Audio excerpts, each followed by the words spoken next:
Our family's been doing a lot of blacksmithing over the last couple years. Now, we didn't make this one, but I have a lot of respect for this type of work. In fact, this stuff really inspires me. Now, our forge is pretty simple.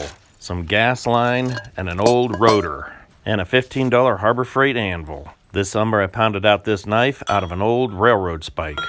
So the more I do this, the more I respect when a real craftsman goes to town. I mean, just look at the detail. Imagine how many years it took to get this good. Nothing like a beautiful summer night out there pounding steel. It is a very satisfying hobby. To walk in amongst craftsmen like this is humbling. Imagine pounding out a beautiful gate like this. Where do you start? I guess they always say you eat an elephant one bite at a time. Absolutely beautiful. Each piece, one right after the other. This one's actually crafted out of aluminum. Hats off. And then this door absolutely blew me away. I am so far from being able to do something like that. But you got to start somewhere, right? But that's why I've got such an appreciation for this. It kind of gets you back to your roots.